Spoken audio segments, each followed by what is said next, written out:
2018, what a really interesting year for gaming. We've had a lot of great games, but really weird controversies like the whole Puddlegate and Sam Raimi thing over at Spider-Man PS4. So I want to take this time to let you guys know, if you have a game developer you really love this, you really love their projects, then let them know on Twitter at least. A simple tweet goes a long way to tell the developers and just the people working on the games you love that you appreciate their work. So take the time out of your day, at least sometime by the end of this year, to make that tweet. With that said, I want to share my favorite games of 2018. There are a few in here that I'm pretty sure are going to be predictable, but a few surprises too. Without further ado, let's jump right into number 10. Like I said, probably a few surprises too, and I feel like I'm in the minority that really enjoyed Pokemon Let's Go. Rather than be turned off by the simplifications of the gameplay, I was happy to see a lot of the traditional gameplay streamlined, not just for a new audience, but even for veterans too. Sure, things are way easier now, but being able to see Pokemon in the wild interacting with my partner and just feeling more like the anime, it was fantastic. While I personally don't have children, I got a lot of messages from viewers that do have children that use Let's Go as a gateway to get their kids to play Pokemon, or even just get them to continue to bond over the series like they did with Pokemon Go. Sure, that's not going to be applicable to everyone, but I think it goes to show what this new version of the series was meant for. In the future, I'd love to see a balance of some of the new features from Let's Go with some of the difficulty of the core series to create a brand new edition of that core series. For me at least, that would be a sweet spot of making the core series feel new while still keeping the aspects that made it so great. If you skipped out on Pokemon Let's Go just because you didn't like the aspects of Pokemon Go inside of it, I recommend you still go ahead and check it out, at least give it a taste by redboxing it or something. I think there was a trend this year for me with games that mixed in music rhythm aspects into gameplay without completely becoming a music rhythm game. Luminous Remastered, Wander Song, and now my number 9 pick, Just Shapes and Beats. It's like a spiritual successor to one of my favorite PSN games, Sound Shapes. You play as a pixel avoiding all the pink pixels on the screen that are trying to destroy you.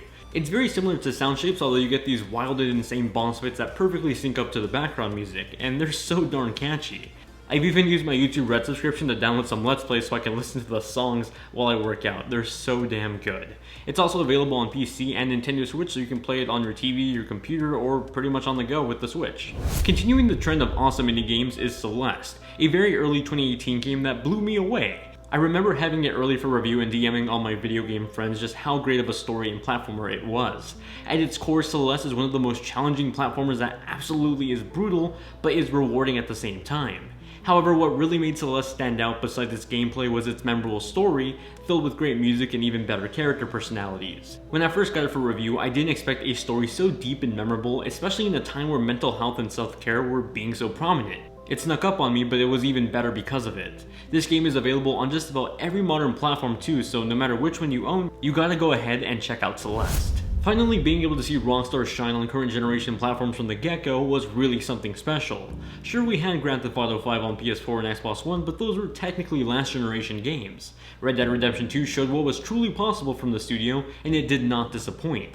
Returning to their Cowboy Western series, Rockstar took us on a grand adventure that further opened up the lore of Red Dead, while exploring beautifully designed vistas that had me yee-hawing the whole time. The world was marvelous to explore, while the personalities of your allies were charming and captivating. Most recently, they added the Red Dead Online beta, which honestly I spent pretty much just roping other human players.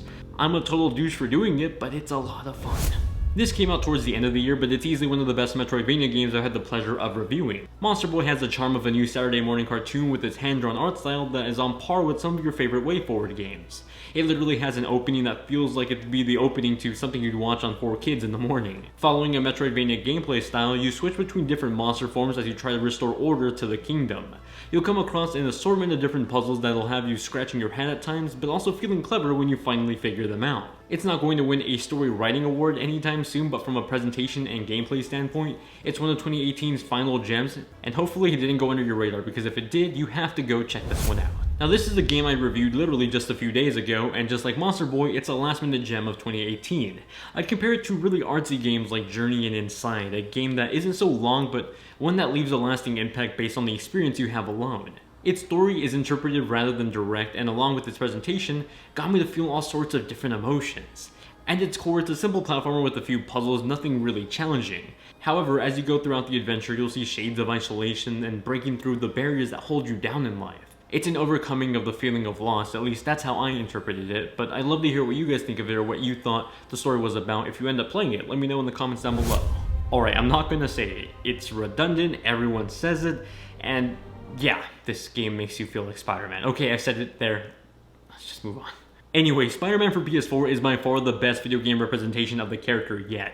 Insomniac's engine that they use for Sunset Overdrive perfectly translates over to the web-slinger's plethora of powers. Swinging through New York City has never felt this good, and I'd say it's the Batman Arkham series equivalent to Spider-Man.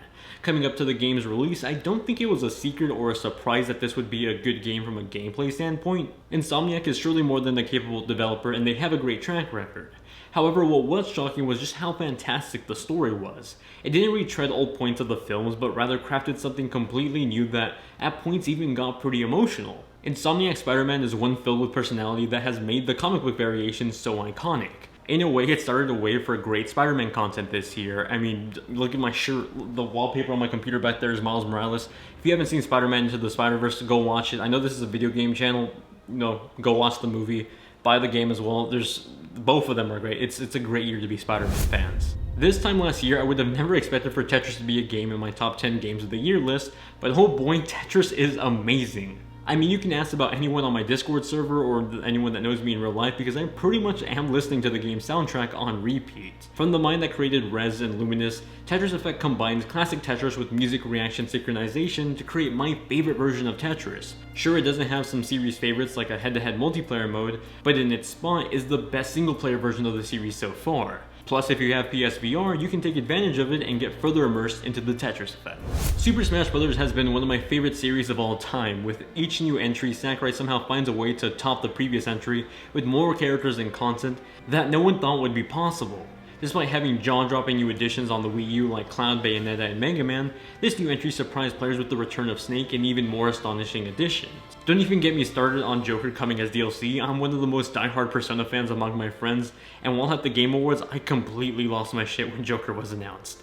Putting the stellar experience of Smash Bros. On such a well-designed platform, it's simply one of my favorite things on the Nintendo Switch right now. Fallout 76 is one of the best games of this year.